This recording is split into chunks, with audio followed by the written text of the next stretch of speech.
오늘 우리에게 주신 하나님의 말씀은 신약 성경에서 봅니다. 신약 성경 402쪽 요한계시록 3장 20절 말씀을 먼저 개역 성경 그대로 읽고 그 다음에 장성 목사가 고쳐서 번역한 연이어번으로 제가 읽어보겠습니다. 그 방송을 들으시는 분들 가운데 혹시 이 번역에 대해서 오역이라고 생각하면 저한테 그 이메일 주시면 제가 답을 해드리도록 그렇게 하겠습니다. 먼저 개역 성경으로 읽습니다. 볼지어다 내가 문밖에 서서 두드리노니 누구든지 내 음성을 듣고 문을 열면 내가 그에게로 들어가 그로 더불어 먹고 그는 나로 더불어 먹으리라. 아멘. 이제 연역번으로 봉독합니다. 볼지어다 내가 문밖에 서서 두드리노니 누구든지 내 음성을 듣고 가로 열고 자의 가로 닫고 문을 열면 내가 그에게로 들어가 그로 더불어 가로 열고 성찬을 가로 닫고 먹고 그는 나로 더불어 가로 열고 성찬을 가로 닫고 먹으리라. 아멘. 오늘 우리는 성령님 아래 성경 위에 하나님의 말씀을 듣기를 원합니다. 오늘 여러분들이 주목하실 설교 제목은 자아의 문입니다. 자아의 문이라 함은 무슨 뜻인고 하니 오늘 본문에 예수님께서 문을 두들긴다고 하셨는데 그 문을 자아의 문이라고 이렇게 해석을 한 겁니다. 영어로 제가 구태여 번역을 하면 Gate of Ego 이렇게 되겠습니다. 그래서 여러분들이 오늘 예수님께서 문을 두드리신다. 그 문이 뭘까? 일반적으로 전통적으로 그 문을 방문으로 해석하는 것이 많은 사람들의 해석입니다. 그러니까 예수님께서 방문을 두드리신다. 그러면 그 문을 열면 주님과 만나서 식사를 할 수 있게 된다. 뭐 그렇게 이해할 수 있습니다. 그러나 저는 이 말씀을 그런 뜻으로 받아들이지 않았습니다. 그 사도 요한이 요한계시록을 썼을 때 주님이 이미 승천하신 지가 꽤 된 주 100년경에 이것을 썼습니다. 예수님께서 육체적으로 이 세상에 오셔서 어떤 집을 방문하시고 그 방문을 두들기신다 하는 건 물리적으로 예수님께서 재림하시지 않는 것을 전제로 하면 불가능한 일입니다. 그래서 예수님께서 방문을 두드리신다. 글쎄요, 그게 어떻게 가능한지 저는 잘 알지 못합니다. 그러나 많은 이들은 이 구절을 읽으면서 방문을 연상을 합니다. 유명한 화가가 그리는 그 성화에도 예수님께서 어떤 집에 그 문 앞에 쓰셔서 이제 예수님께서 한밤중에 문을 두들기는 그런 명화도 있습니다. 그렇지만 저는 생각을 하기를 예수님께서 우리에게 찾아오신다. 그리고 문을 두드린다. 그런데 거기에 문이 있다고 한다면 이걸 저는 자아의 문이라고 생각을 한 겁니다.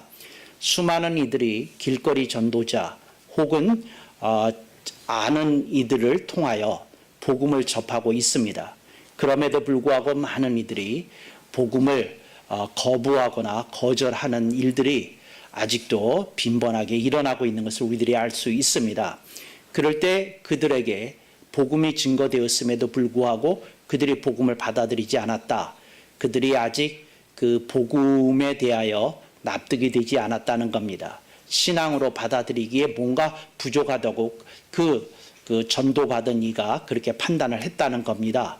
그럴 때 전도한 사람은 그 사람에게 문을 두들긴 겁니다. 무슨 문을 두들긴 겁니까? 자아의 문을 두들긴 겁니다. 당신의 생각, 당신의 판단, 당신의 경험 이런 걸 좀 내려놓고 하나님의 말씀인 복음에 집중해 주십시오. 이걸 좀 들어주십시오. 그리고 당신이 생명의 주요 또 온 세상의 구주신 예수님을 만나기를 원합니다. 그리고 문을 두들겼겠죠. 그러나 그 사람의 문은 쉽게 열리지 않았습니다.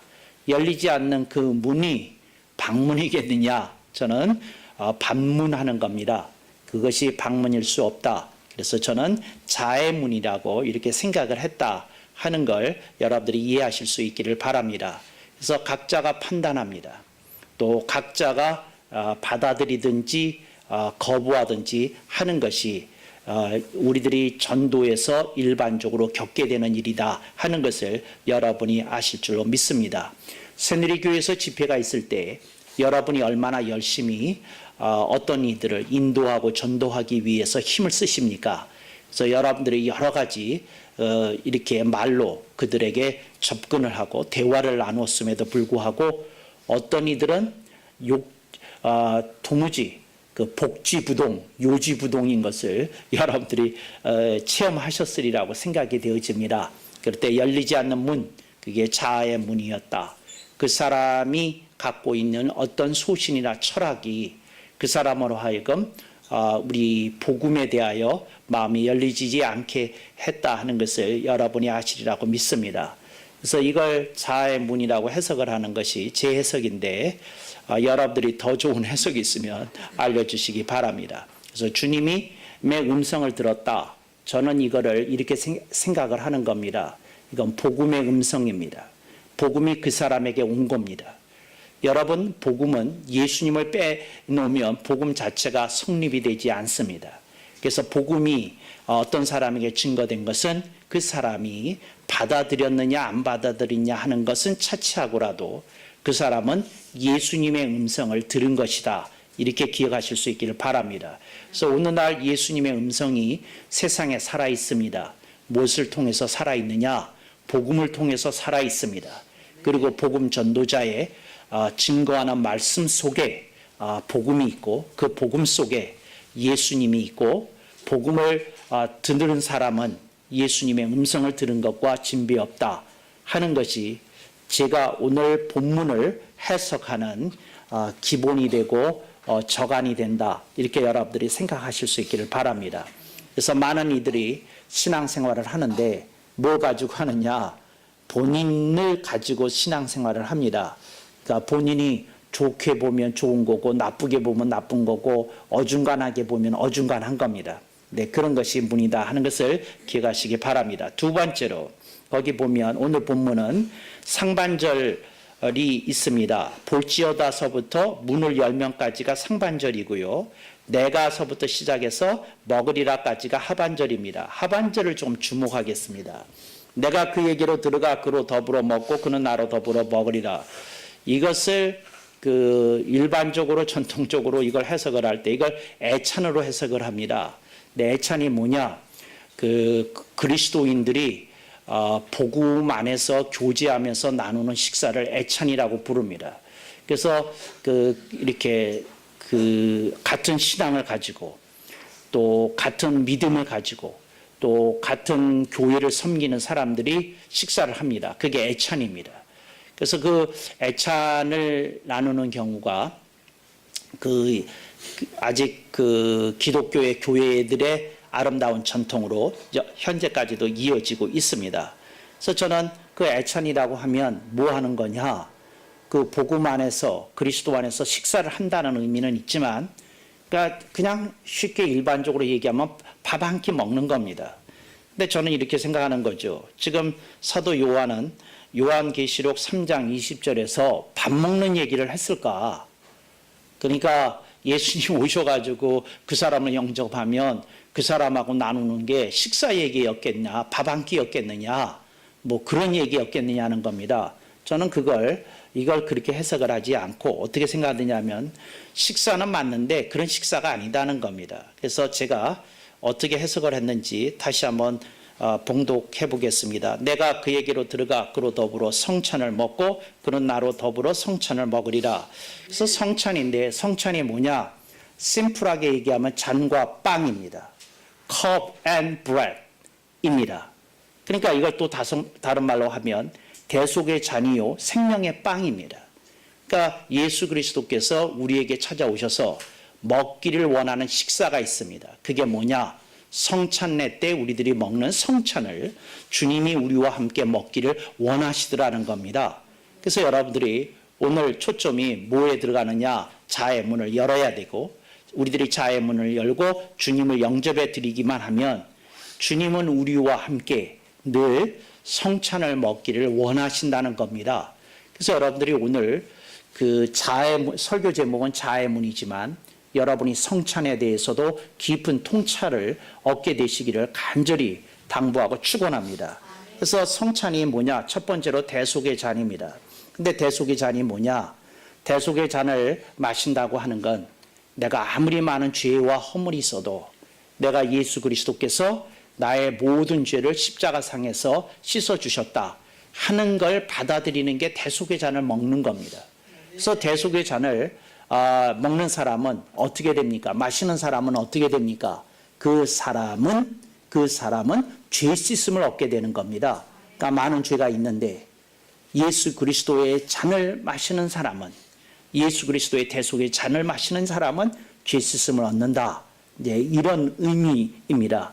그래서 여러분들이 오늘 우리들이 얼마나 많은 죄 가운데 살고 있습니까? 우리들이 직접적인 죄를 짓기도 하고 또 얼마나 많은 간접적인 죄를 짓기도 합니까? 어떤 사람이 음란물에 접속을 한다. 이거 간접적인 죄입니다. 어떤 사람이 직접적으로 그런데 연루되어 있다. 이건 직접적인 죄입니다. 근데 이렇게 많은 그 죄 가운데 우리들이 있습니다.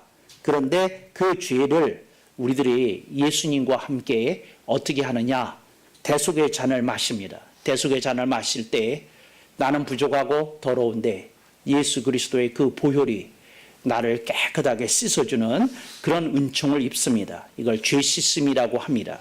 근데 그 죄 씻음은 누구에게 있느냐? 대속의 잔을 마시는 사람에게 언제나 공급이 되는 줄로 믿습니다. 근데 이게 이제 대속의 잔을 마시는 건데, 그런데 여러분들이 여기까지만 이해하고 있으면 여러분들은 아직 초딩에 머무르고 있는 겁니다. 그러니까 여러분이 성천의 의미를, 그러니까 대속의 잔이다. 그 대속의 잔의 의미는 내가 무슨 죄를 졌든지 간에 예수 그리스도께서 십자가의 보혈로 깨끗이 씻어주신 것을 믿으면 나는 죄 씻음이 얻는다. 여기까지 해석하고 여러분이 받아들였으면 좋은 믿음입니다. 그러나 훌륭한 믿음은 아닙니다. 좋은 믿음입니다. 확실한 믿음입니다. 그러나 멋진 믿음이라고 하기에는 어렵겠습니다. 대속의 잔의 첫 번째 의미는 죄 씻음입니다. 근데 대속의 잔에 두 번째 의미가 있는 걸 우리들이 알아야 되겠습니다. 대속의 잔의 두 번째 의미가 뭐냐? 죄 이김입니다. 예수 그리스도께서는 사탄의 유혹을 받으셨습니다. 그러나 사탄의 유혹을 하나님의 말씀으로 격퇴하시고 승리하셨습니다. 그게 뭐냐? 죄가 다가섰습니다. 그러나 그 죄를 제압해 버리시고 그 죄의 유혹을 격파하셨습니다. 죄 이김입니다.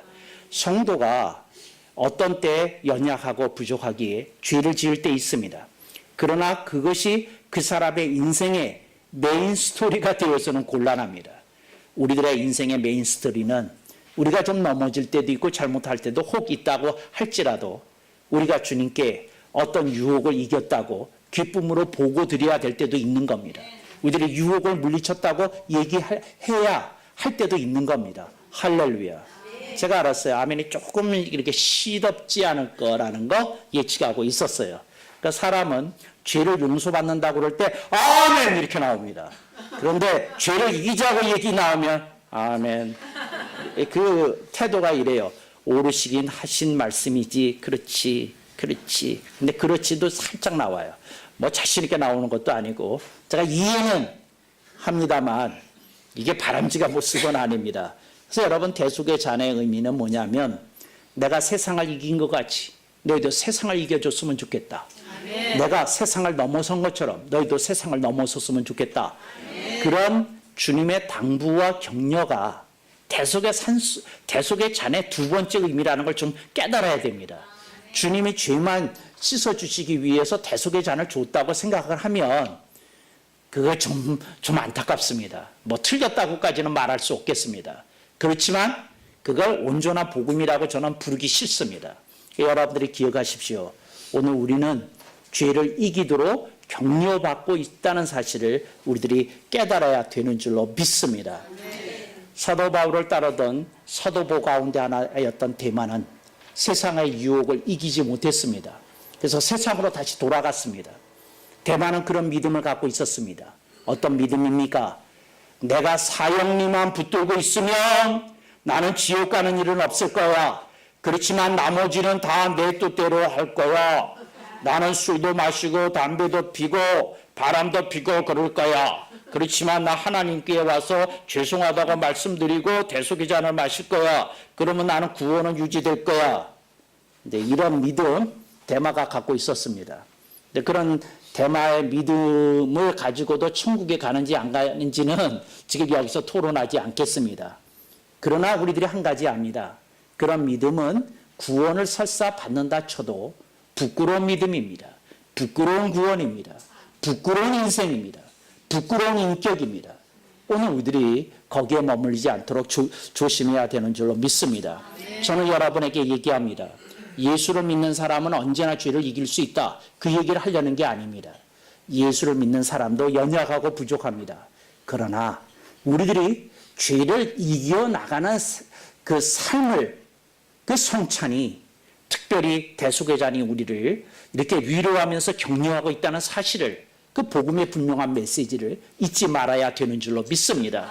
그래서 여러분, 대속의자는 우리들에게 첫째, 죄 씻음을 얘기합니다. 그러나 두 번째, 죄 이김에 대해서 이야기하고 있다는 것을 오늘 우리들이 기억하실 수 있기를 바랍니다. 다윗이 넘어졌습니다. 밧세바에게 넘어졌습니다. 그러나 다윗은 다시 죄 이김으로 일어서기 위해서 정말 하나님 앞에 철저히 회개했던 것을 우리들이 기억해야 되는 줄로 믿습니다. 여러분의 인생이 죄 씻음 받은 것을 하나님께 찬양하고 송축하십시오. 그러나 여러분들이 거기에만 머무르시면 안 됩니다. 여러분이 나가셔서 죄를 이겼다고 보고드리는 아름다운 인생이 되기를 간절히 열망하고 축원합니다. 우리들이 성찬을 통해서 마셔야 될 두 번째 거는 생명의 빵입니다. 이걸 줄여서 그냥 bread, 빵이라고 그럽니다. bread of life. 이걸 우리들이 먹어야 된다는 겁니다. 생명의 빵이 뭡니까? 헬라어로 조회입니다. 조회가 뭡니까? 영생입니다. 조회는 글자 그대로 그냥 생명이고 영생입니다. 영생이 뭡니까? 천국에서 우리가 누리게 되는 그 삶입니다. 영원히 사는 겁니다. 영원히 죽지 않습니다. 영원히 사망이 우리에게서 떠나가는 겁니다. 예수 그리스도 안에서 그 복음을 영접한 이는 생명의 빵을 먹었고 먹고 있습니다. 할렐루야. 그러니까 이들에게는 뭐가 없습니까? 이들에겐 다시 지옥으로 가는 일이 없습니다. 멸망하는 일이 없습니다. 영생이 있습니다. 천국이 있습니다. 구원이 있습니다. 주님의 보좌 가까이 나갈 수 있습니다. 할렐루야. 영생입니다. 그런데 만약에 여기에만 생각하고 있다고 한다면, 어떤 이가 생명의 빵을 영생으로만 알고 있다고 그러면 틀린 거 아닙니다. 맞았습니다.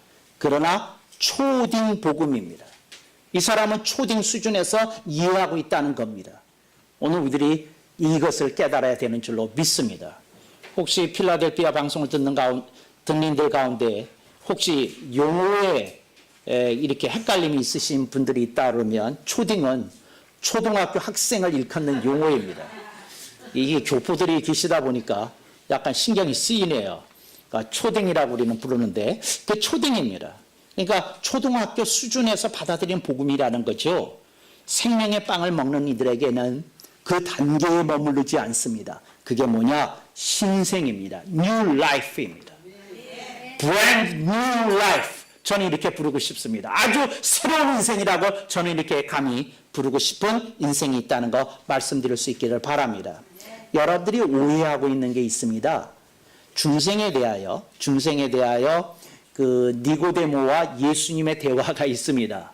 그런데 니고데모와 그 예수님의 대화 속에서 중생에 대해서 얘기를 할 때에 여러분들이 그 니고데모와 그 예수님의 대화의 주제를 중생으로만 알고 있다면 당신은 복음의 반쪽만 이해한 거라고 저는 말씀드리겠습니다. 그 니고데모와 예수님이 대화하신 주제가 중생 맞습니다. 거듭남 맞습니다. 그러나 거듭만이 전제가 아닙니다. 거기는 오히려 저는 좀 이해를 하고 싶어요. 그 거듭남이라고만 자꾸 얘기하지 말라는 겁니다. born again 그런 소리만 하지 말라는 겁니다. 그게 뭐냐? 저는 오히려 신생이라는 겁니다. 신생. 그러니까 니고데모는 그 얘기를 하고 싶은 거죠. 예수 믿으면 그 사람이 새 사람이 되는 겁니까? 안 되는 겁니까? 이거에 대해서 이제 얘기를 나눴던 것이지요. 그래서 제가 여러분들에게 말합니다. 중생한 사람은 새 삶을 살도록 주님으로부터 사실상 명받은 겁니다. 우리는 옛날 가치관을 가지고 살 수 없습니다. 옛날 방식으로 살 수 없습니다. 옛 길을 걸을 수 없습니다. 왜? 우리의 가치관에 혁명적 변화가 일어났고 우리는 무엇이 옳고 그른지를 알았을 뿐더러 그것보다도 더한 하늘나라의 길을 알았기 때문에 우리는 이 땅 속에서 세상 사람들이 허물적거리는 그런 길을 우리는 부러워하지 않고 이제는 떠나고 새 길을, 새 삶을 사는 길을 갈 수 있게 되었다는 겁니다. 그러니까 여러분, 이게 신생입니다. 이게 주님이 우리들에게 말씀하시는 겁니다.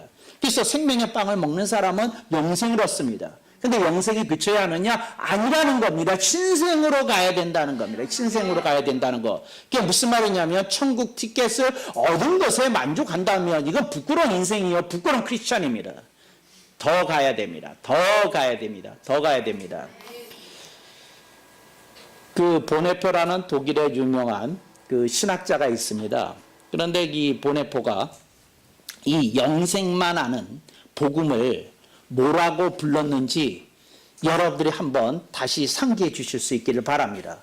그러니까 보네포가 그 책 가운데 이 얘기를 해가지고 이게 굉장히 유명해졌어요.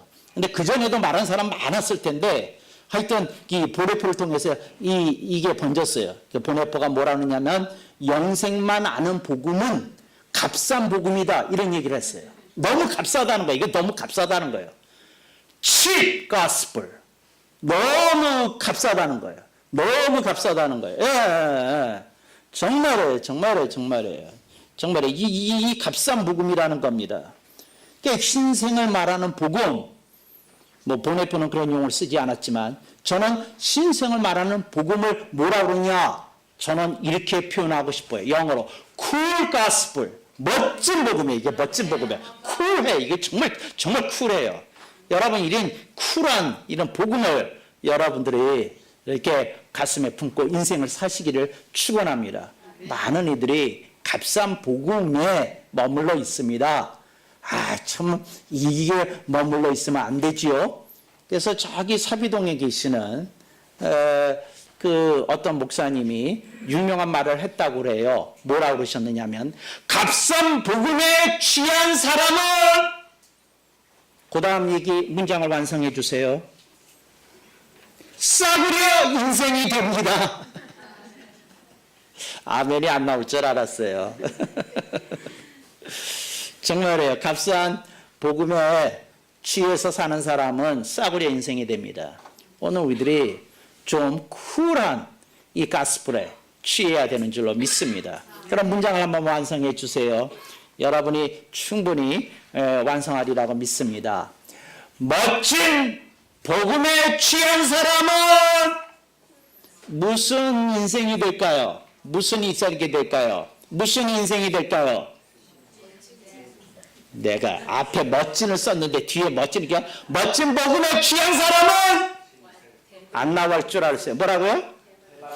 대박 인생입니다. 어디하죠? 대박 인생. 대박 인생입니다. 이게 진짜 대박입니다. 대박 인생이 됩니다. 할렐루야. 몇 사람이 이렇게 나와서서 제 마음을 좀 흐뭇하게 해주네요. 대박 인생입니다. 진짜 대박 인생이 뭐냐? 정말 그 멋진 복음에 가슴을 품고 사는 사람입니다. 주님 부족하지만 제가 말씀대로 좀 살아보겠습니다. 주님 부족하지만 제가 죄에 좀 질 때도 있지만 좀 이겨보면서 좀 살겠습니다. 주님 제가 죄에 이기는 것에 멈추지 않겠습니다. 제가 주님이 기뻐하시는 의와 선과 빛의 열매와 성령의 열매도 거두면서 살기를 열망합니다. 아멘 억만번. 이제 이런 인생이 여러분들의 삶이 되시기를 간절히 당부합니다. 네, 그거 얘기입니다. 오늘 그렇게 얘기를 듣고 한번 보실 수 있기를 바랍니다. 볼지어다 내가 문밖에 서서 두드리노니 누구든지 내 음성을 듣고 자의 문을 열면 내가 그에게로 들어가 그로 더불어 성찬을 먹고 그는 나로 더불어 성찬을 먹으리라. 뭘 먹습니까? 죄 씻음의 대속의 잔을 마십니다. 죄 이김의 대속의 잔을 또 마십니다.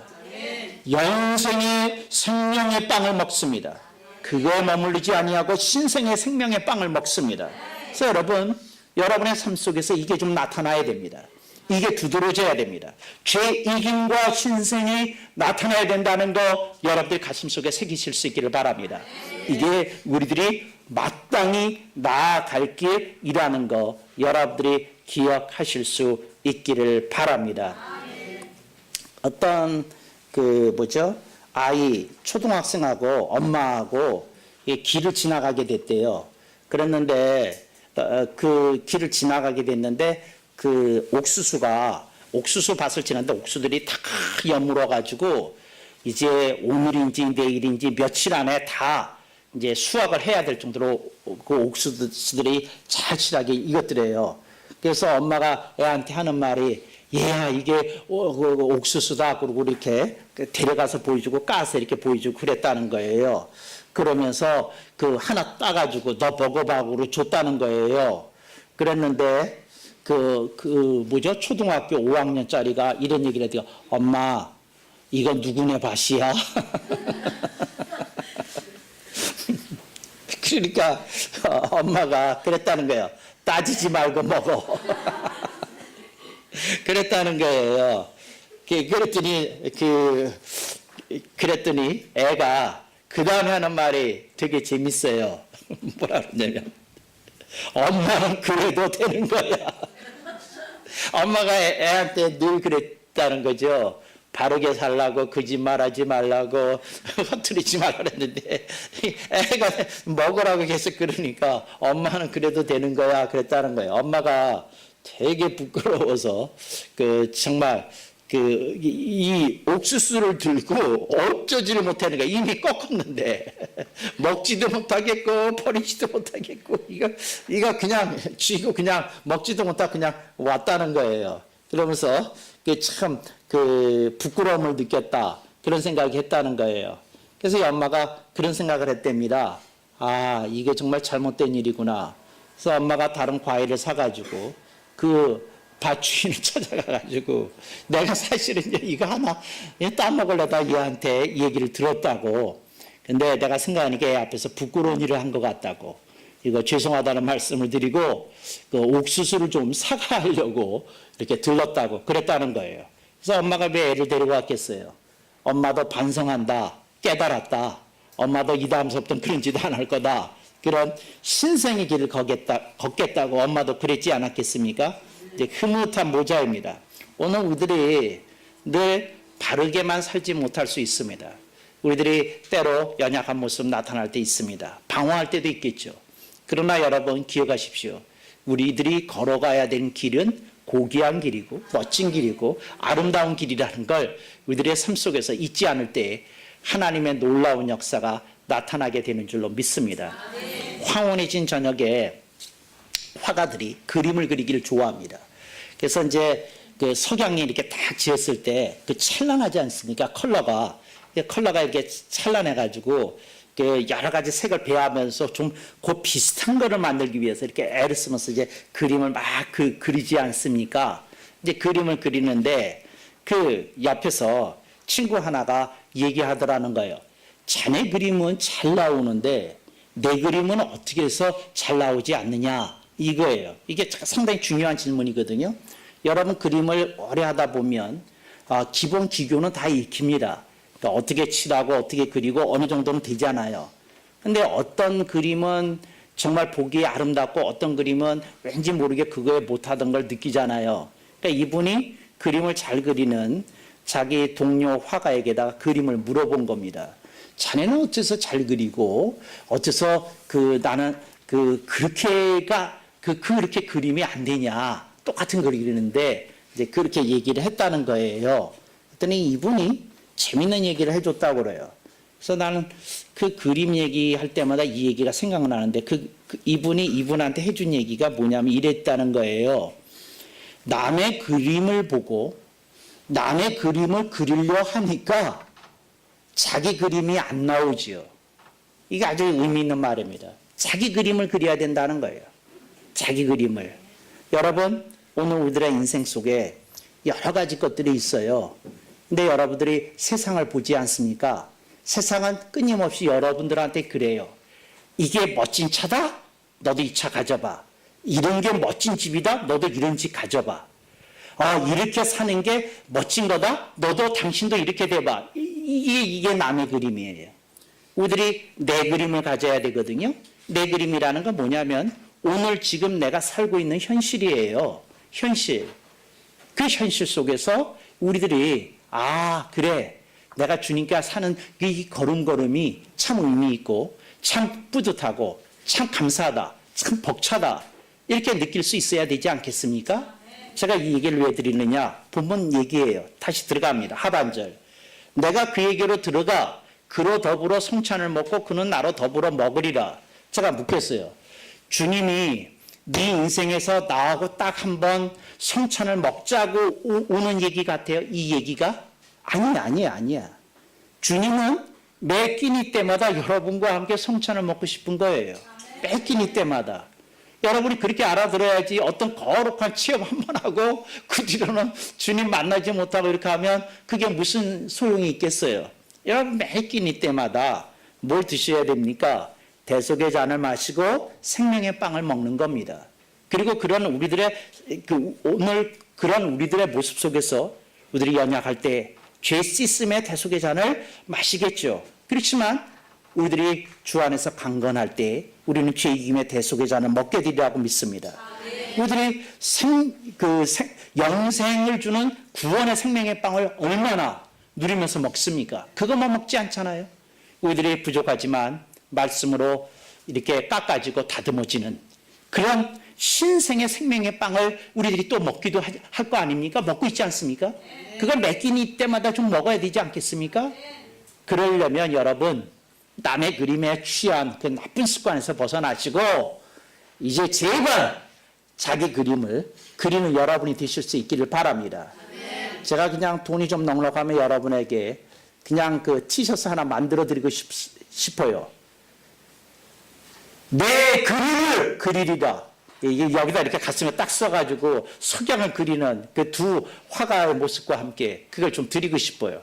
여러분 자기 그림을 그리세요. 자기 그림을. 왜 남의 그림에 취해가지고 불행하다고 느끼고 좌절한다고 느끼고 고독하다고 느끼고 그런 짓을 왜 합니까? 그런 짓 하지 마세요. 제발.